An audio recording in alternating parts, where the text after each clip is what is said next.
that is overloaded for the boy wearing it. Yes, it Right? is. For going camping, one has to make sure you have the proper gear. For going backpacking, one has to take that a step further and get the right technique with the proper gear to get the proper weight. Right? Klondike Derby is not a backpacking event. It is a camping event. So, in looking at this pack, I can see on the bottom of it the heavy stuff. There's a tent down the bottom, and I don't have extra eyes. He told me. The sleeping bags right here in the middle. Heavy stuff. Sleeping bags weigh 4 or 5 pounds all by themselves. Right? Pads up the top. See, stay in the angle you're at right now. See the shape of the closed cell foam? See how it dips in and out? This is a good sleeping pad. There's another one that uses the real tight. It's a lighter blue. It's almost it's what I refer to as a tarp blue closed cell foam. Did you take your sleeping bag up? Yeah. So, remember that for Klondike, because I'm sure that in this bag, if I asked him, he could find his mess kit. Yes. Yes, because we all take care of our own personal stuff, right? Mess kit, knife, fork, and spoon. Everything for Klondike, you have to bring your own.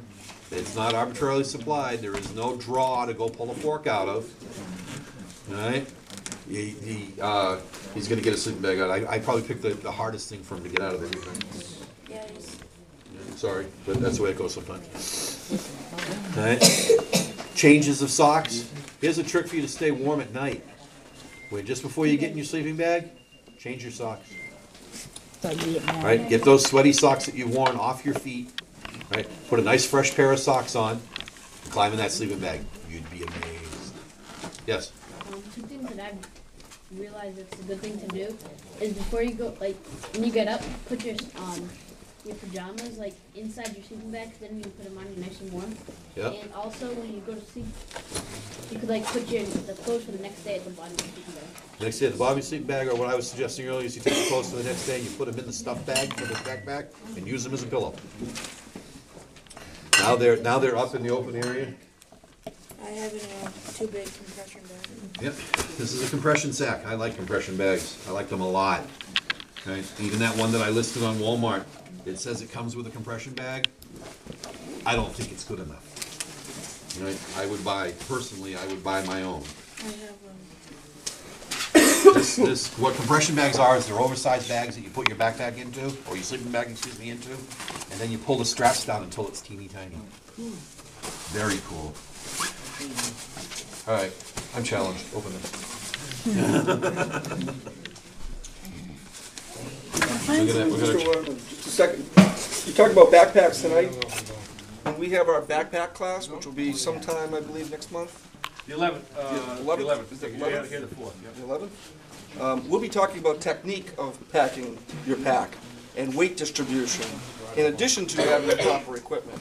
Because there are proper ways to pack so that you're going to be able to endure a long trek.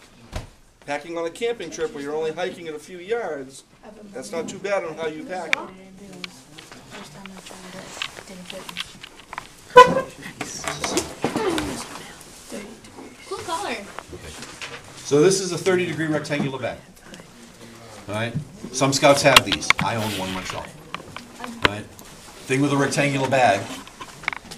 All right. This is a good bag. It's got a polyester blend lining, nylon outside.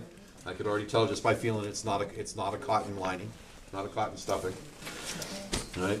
The rectangular bags. The problems with rectangular bags is it's a square around your body, Hard to heat up. and your body is not square, so you don't fill the corners. All right. So what happens is the heat from your body escapes out of the bag. That's why it's always suggested a mummy bag. A mummy bag or a modified mummy. If you're a big guy like me, you get what they call a modified mummy. It's bigger. It looks sort of square, but it still has the whole thing that goes around your head up top. All right? It's like wearing a hat. All right? This is rolled up nice and tight. When we get to camp, when you guys get to camp at Klondike, one of the first things you should do is get your sleeping bag out, open, on your bunk. Let it loft. Don't leave it compressed. Let it loft up. Because whether it's compressed or not, it's going to be cold when you get into it. So you might as well give yourself the opportunity to have something warm over you that will warm up quicker versus something really thin and compressed that you're still waiting to expand. All right. I can't. Do you have shoes or camp shoes in there? Any kind of camp shoes or sneakers or anything like that? No, I brought. Okay, so for camping, it is often quite popular to have camp shoes, slippers, Mad Dogs. something that slides over your feet. Some people use river or water shoes. Some people have moccasins, pair of cheap slippers, not flip-flops. This is something that looks like a shoe. A lot of guys bring a sneaker, a light sneaker. Right? It's something to wear inside, to wear around inside, maybe just outside if we're having breakfast and everybody's trampled down the area and you're going out to get your breakfast and bring it back inside to eat. You could wear a sneaker. Right? When you leave to go on the event for the day, people are going to be looking at your feet, and there better be moon boots, ski-mobile boots, Herman Survivors, a good pair of stout hiking shoes with a couple of layers of socks on, something that is designed to keep your feet warm for the day. Absolutely. Right? The last trip, the Blue Hill trip, there were boys that did not have proper footwear, and experienced that firsthand and know that proper footwear makes a difference. Yes. Are yours good? They're not hiking shoes. Those are they're I know that LLB makes them, but what they are actually is a sneaker. Yep. They're a walking shoe. They're a summer walking shoe. This is winter camping. This is not summer camping. Could you wear like the boots that say you might wear to go play out in the snow? Yes, but if you wear them to go do stuff in the snow, that will be fine for this camping trip. This is not a backpacking trip. This is a camping trip. However, you're going to be outside all day. Right? You probably go back for lunch. You might get into your cabin for a little bit at lunch, but then you have the afternoon activity. And then I believe there's an evening activity. Right? So don't plan on being able to hide in the cabin and stay warm. This is an outing. Scouting is outing. This is an outdoor event. Right? In winter, in January. Right? How many of you guys spent all day 2 weekends ago shoveling outdoors all day? Plowing. It got cold. No, outside, not in the vehicle. No, on the tractor. Yeah, there you go. It got cold. After a while, it gets cold. Right? Well, I haven't looked at a long-range weather forecast, but I'm expecting that you're probably going to be in the high 20s, low 30s. This is typical. You're not going to be in that 0-degree stuff we just went through, because I haven't seen that west of us yet. But you never know. Another cold snap might come. Right? You might go to bed on Friday night of Klondike Derby and get up Saturday morning to -5. Right? You guys ready to dress for -5? Yes. Winter camping, mittens, hat, a scarf, a nice wool scarf, not a cotton knit scarf, a nice wool scarf. Another suggestion, not silk.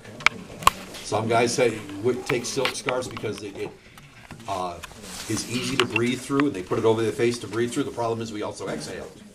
And in the winter when you exhale, you can see your breath. Why do you see your breath? Because there's moisture. I heard moisture. We're blowing moisture out of our bodies. You have a silk scarf in front of you because it's easy to inhale. You're blowing that moisture into that scarf, and it's freezing. You're just like a snow gun at the ski slope.